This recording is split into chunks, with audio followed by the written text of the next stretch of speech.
In the previous segment, we saw that there were once many different species of humans on planet Earth. There are differences between these human species, but there are also similarities. They all belonged, after all, to the same genus, the genus Homo. Now, all human species, both the big ones and the small Homo erectus and the Neanderthals, they all shared several defining characteristics that make them all humans. The first defining characteristic of all human species is that they all had extraordinarily large brains when you compare them to other animals. Mammals weighing 60 kilograms usually have a brain, the size of the brain is usually about 200 cubic centimeters. In contrast, Homo sapiens, weighing 60 kilos, have a brain averaging between 1,200 and 1,400 cubic centimeters. The brain, this is Homo sapiens today. The brains of earlier humans were smaller, but even the brain of the earliest men and women in East Africa about 2.5 million years ago, it was still very large compared, say, to the brain of a tiger of an equal weight, or of a pig of an equal weight.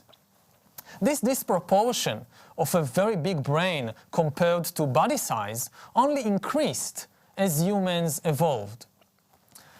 Now, the fact that humans evolved larger and larger and larger brains may seem to us obvious. We are so proud of our big brains that we tend to assume that when it comes to brains, more is always better. But if this was the case, then evolutionary pressures should have produced not only humans with very big brains, but also cats with big brains, and dogs with big brains, and birds with big brains, and so forth. And this did not happen. The fact is that a big brain, aside from its advantages, is also a very big problem. First of all, you have to carry it around. It doesn't help you if you have a brain and you leave it at home. So you have to carry it around with you all the time, and you have to protect it. So it usually is encased within a massive skull with all these bones protecting the brain. And it's hard to carry around, it's burdensome to the body to carry around this big head with the big brain inside it. What is even more hard is to fuel the brain with energy. In Homo sapiens, in us, the brain accounts for about 2 or 3% of total body weight, but it consumes 25% of the body's energy when the body is at rest, not running after a giraffe or something. By comparison, the brains of other apes, like chimpanzees or gorillas, they require only 8% of the energy of the body. And even apes have relatively very large brains. So the big problem with the brain, aside from carrying it around, is how to fuel it with energy. Ancient humans paid for their larger and larger brains in two main ways. First of all, they had to spend more time looking for food. Whereas a baboon with a smaller brain doesn't need so much food, so it sits around in the sun doing nothing much of the day, a human with this big brain all the time have to go around looking for food to eat something so that there will be energy to fuel the brain. So this is one way that humans paid for the brain. A second method for paying the energy budget of the brain is that humans became, as the brain got bigger, humans became less muscular. The muscles became smaller and weaker. This is a little like a government which deflects money, which moves money from the defense budget to the education budget. So humans began to moving energy from muscles to brains, from biceps to neurons. Less muscles, so the muscles don't need much energy. You can divert this energy to fuel your brains. Now, this idea of giving up on muscle in order to have a bigger brain it's far from obvious that this is a good idea, that this is a good strategy for survival in the savannah. A chimpanzee, for example, cannot win an argument with Homo sapiens, but a chimpanzee can rip apart a human being as if it was a rag doll. A chimpanzee that weighs 60 kilograms is estimated to be at least 5 times stronger than a human being weighing an equal weight of 60 kilograms. So this giving up on muscles in exchange for a brain, it wasn't necessarily such a great idea, such a good deal. Now today, this deal sounds very advantageous to us because our big brains really pay off. Thanks to our big brains, we have cars and we have guns, so we can drive much faster than a chimpanzee, and we can shoot the chimpanzee from afar, so we are much more powerful. But this is only today. If you go back 2 million years ago, there is very little that human beings got from their big brains. Their brains kept growing and growing, but apart from some flint knives and pointed sticks, humans had very little to show for their big brains. Honestly speaking, the evolution of the human brain, why it became so big, is one of the greatest mysteries in evolution. We don't really know what drove the growth of the human brains over hundreds of thousands of years in which it didn't seem to be doing anything special. It's very important in general in science that if you have a very important question and you don't know the answer to this question, then just be honest about it. Just say, we don't know, I don't know. So this is the case with the big brain. It's very important to know why the brain of our ancestors got bigger and bigger, but we don't really have a good answer to this question. So this is the first quality common to all humans, big brains. Another quality which is common to all human species, Neanderthals, Homo erectus, us, Homo floresiensis, is that all of us humans walk upright on 2 legs. We don't walk on all 4s, like most of the other mammals. It's easier to explain the advantages of walking upright than the advantages of the big brains. When you stand up, when you walk on only 2 legs and you stand up, it's much easier to scan the savannah in search of prey or in search of enemies and predators like lions and elephants. You can see them from much further away. Moreover, once your hands are freed from you don't need your hands in order to walk. You don't have to walk on all 4s. You walk only on 2 legs and the hands are free. You can use your hands for many other new purposes, like signaling your friends, I'm here, or like throwing stones and throwing sticks. So this is another big advantage of walking upright, that the hands are free.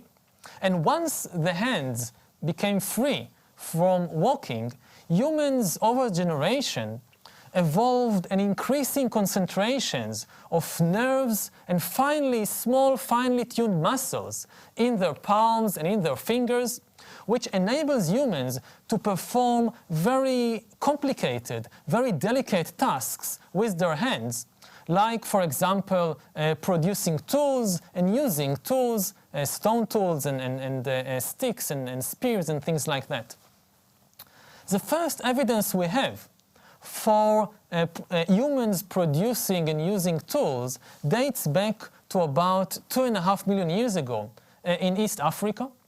And from that, this is actually the first sign that we are dealing here with humans. The manufacture and use of tools is a defining characteristic by which archaeologists recognize ancient humans.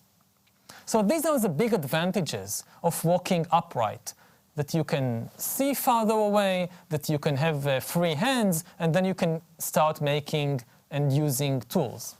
However, everything in evolution comes with a cost. Nothing is for free. And walking upright also has its downside. The first problem with walking upright is that the skeleton of our primate ancestors evolved for millions upon millions of years to support a creature that walked on all fours and had also a relatively small head and small brain. Now, when humans moved to walking upright on just two legs, and simultaneously they had bigger brains and bigger heads, this created very big stress on the spine and on the skeleton and on the muscles in general.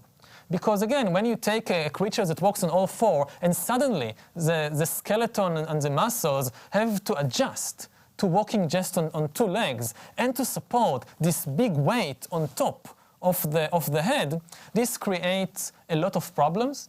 So the skeleton and the muscles, they over the generations evolved to do it better, but it was never perfect. And even today, people still suffer a lot from backaches and from stiff necks and from all kinds of other problems in the skeleton and in the muscular system, which result from moving to an upright position. So this is one thing that humans paid for walking upright. Women paid extra. Women had to pay something more for walking upright on two legs than men did. Walking upright, one of the things that happens when you walk upright is that your hips have to be relatively narrow and close to one another. In women, this also means that the birth canal must be narrow. The birth canal is this passage through which the baby is born. And this created a huge problem because at roughly the same period, women had to give birth to babies through a narrow birth canal at the same time that the brains and the head of the babies became bigger. So this was a very big problem in human evolution, how to give birth to babies with big heads through a narrower and narrower birth canal. This was a big problem, and one of the outcomes was that women and children began to die during childbirth more and more. Death in childbirth of both the babies and the mothers became far more common among humans than among chimpanzees or baboons or zebras or elephants. Again, because they had to manage these two things together at the same time, to walk upright, so you have a narrow birth canal, and to have a big brain, so the baby has a large head that has to fit through the narrow birth canal. What was the solution to this problem? So the solution to this problem was to give birth to babies earlier and earlier when they are still small, and especially when their head and brains are still very small and supple. Obviously, it wasn't a conscious solution. It's not like 2 million years ago, men and women came together in a big conference, a big meeting, and scratched their head and said, okay, how do we solve this? And somebody said, let's give birth earlier, and this is what they did. Obviously, it wasn't like this. The solution was given simply by natural selection. Women that gave birth relatively late, they had a greater chance of dying in childbirth, and so they had a smaller chance of their genes moving to the next generation. Women that gave birth earlier, when the child was still undeveloped, rather small, with a small head, they had a better chance of surviving and passing on their genes to the next generation. So over time, the pregnancy period of women became shorter and shorter, and women began to give birth earlier and earlier. And even today, women give birth to human babies much earlier, comparatively, than any other animal. Humans, so to speak, are born prematurely, when they are only half-baked.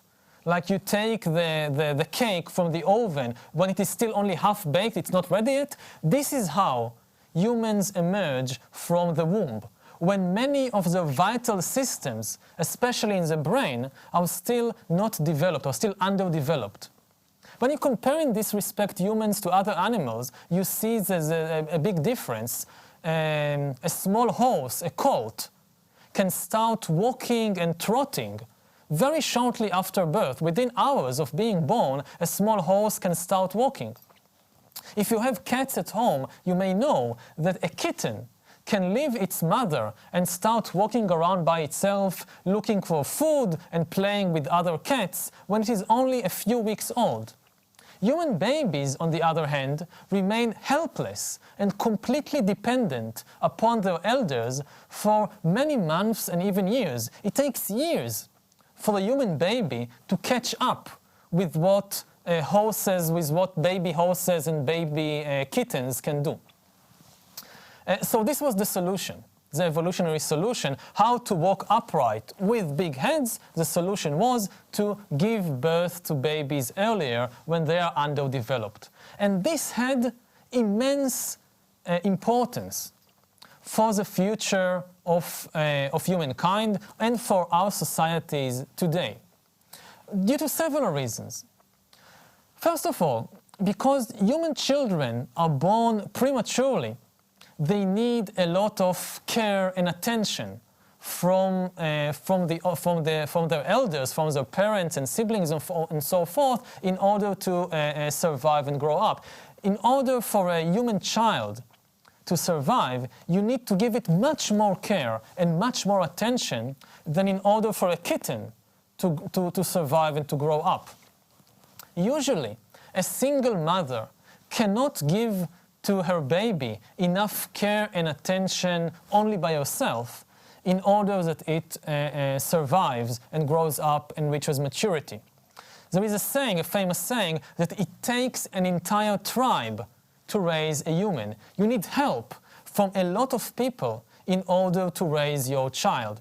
And this is why humans evolved very strong social ties with one another. Evolutionary pressures, natural selection, favored humans who are capable of forming strong social ties and living in tribes, because this is essential for taking care of the babies. A grown-up can survive by himself or herself. It's not easy, but it's possible, but they won't have children. If you have children, the only way that you can take care of them until they are old is if you have assistance from other humans, and therefore humans live in tribes or in groups. So this is the first big impact of the fact that humans are born underdeveloped, half-baked. The second important impact is that humans can be educated and humans can be socialized to a far greater extent, to a far greater degree than any other animal. Most mammals emerge from the womb of their mothers like some porcelain vase emerging from a kiln. It's ready. And if you now try to change the shape of this porcelain vase, then you will only scratch it or break it. In contrast, humans emerge from the womb of their mothers like molten glass emerging from a furnace. It's still very liquid, somewhere between liquid and solid. So you can take it and you can spin it and stretch it and shape it into all kinds of shapes. So this is what's happening with humans. You can, after they are born, you can educate them and you can socialize them in various ways. And this is why today we can educate our children to become Christians or Buddhists, capitalists or socialists, warlike or peace-loving. It's all because our brains, we emerge from the womb with half-baked bodies and brains, and you can still play with us to a large extent. So this is another important characteristics of humans, that they can be educated and socialized more than almost any other animal. We tend to assume that having a large brain being able to produce and use tools, having complex societies are huge advantages. And it is obvious why humans that possess all these advantages became the most powerful and most important animals on Earth. But the surprising and important fact is that humans enjoyed all these advantages, big brains, tools, complex societies, for more than 2 million years. And during these years, they remained weak and marginal creatures, without much impact on the environment. Counting all humans together all over the world, from Indonesia to Britain, there were less than 1 million humans about, say, 1 million years ago. And they were not the top predators of the ecosystem. They were not top dogs. Actually, they were preyed upon. They were hunted by bigger animals, such as lions and bears and alligators. Humans themselves were not very good hunters. They were rarely able to hunt by themselves big animals like giraffes or elephants. Most humans subsisted by eating vegetable foods like nuts and fruits and mushrooms and things like that, by hunting small animals like rabbits and frogs and turtles, and also by eating the leftovers of other animals. Like a lion would come and hunt a giraffe, and humans will come later on as scavengers and eat whatever is left. One of the most common uses of early stone tools was actually not to hunt animals, but to crack open the bones of dead animals in order to get the marrow. The marrow is the black stuff inside bones. So this is one of the things that ancient humans probably ate. Actually, some researchers believe that eating marrow was the original niche, the original speciality of humans in the world. Every animal, many animals have a special niche in nature.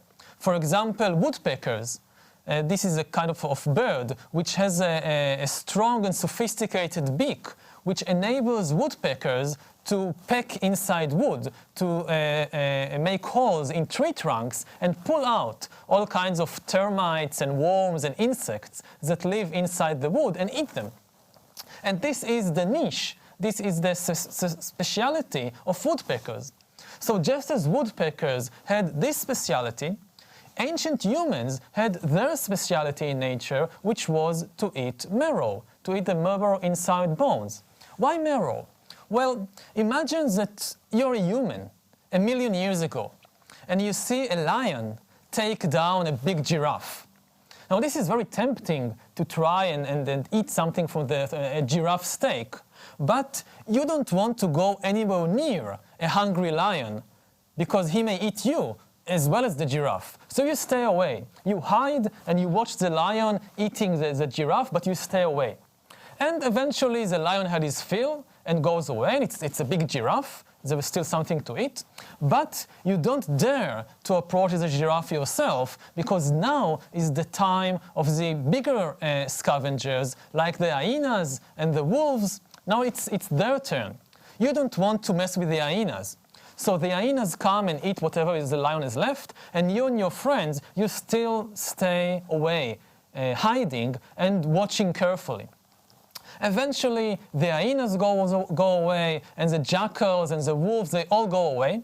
And only then, you and your friends approach the carcass of the giraffe, looking left and right all the time very frightfully. Maybe a lion or a hyena is coming. And when you see that nobody is coming, you approach what remains of the giraffe, and you usually find out that there is nothing left to eat, because the lion and the hyenas and the wolves, they just finished everything. The only thing that is still left to eat from this giraffe is the marrow inside the bones, because in big bones, neither lions, nor hyenas, nor jackals, they don't have the force in their jaws and in their teeth to break open large bones and eat the marrow inside. And now it's your turn, humans. You and your friends, you come, you pick up one of these big giraffe bones, and you take out your big invention, the flint knife, and you take the bone and you cut it open and you break it open and you eat the marrow, and this is your this is what humans are famous for. In the savannah, 1 million years ago, they can break open the bones and eat the marrow. So these are humans 1 million years ago. And it is a key to understanding our history and our psychology, even today, to realize that the position of humans in the food chain for close to 2 million years was somewhere in the middle. We were not top predators. We were somewhere in the middle of the food chain for hundreds of thousands of years. Yes, our ancestors hunted small animals like these turtles and birds and whatever, but all the time they were being hunted by the large predators, and they were usually unable to hunt big animals by themselves. Only about 400,000 years ago, several species of humans, like Neanderthals, began to hunt large animals on a regular basis, and only in the last 100,000 years, with the rise of our species, Homo sapiens, only then, in the last 100,000 years, did humans jump from the middle to the top of the food chain and became top predators of planet Earth. This spectacular leap from the middle to the top of the food chain had enormous consequences. Not only in what people could eat and do, but also psychologically and socially. Humans were not used to being at the summit of the food chain, and they were actually ill-adapted for this position. Other animals that are at the top of the food pyramid, like lions and sharks and alligators and bears, they evolved to fill this position of top predators over millions of years. So they're used to it. They know what to do with it. Humankind, on the other hand, ascended to the position of top predator of the planet almost overnight. In evolutionary terms, it took us almost no time to jump from the middle to the top of the food chain, and it was not enough time for humans to adapt themselves to this new position. Many historical calamities, many things about the way that humans behave towards others and toward the environment, from the deadly wars between humans to the ways that people treat the ecosystem around them, many of these things result from this over-hasty jump, that we now feel a position in the ecosystem which is completely different from the position of our ancestors until a very short time ago, and we are just not used to it and not well adapted to it. Sometimes we think about ourselves, humankind, as a pack of wolves that somehow got hold of tanks and atom bombs. This is wrong. It is better to think about ourselves as a herd of sheep who, due to some evolutionary accident, learned how to make and use tanks and atom bombs. And armed sheep are far more dangerous than armed wolves, because they are not used to it and they don't know what to do, how to behave in a position of power. Wolves know what to do with power. Sheep and humans know far less what to do with power. How exactly did we make this sudden jump from the middle to the top of the food chain? We will begin exploring this question in the next segment of this lesson.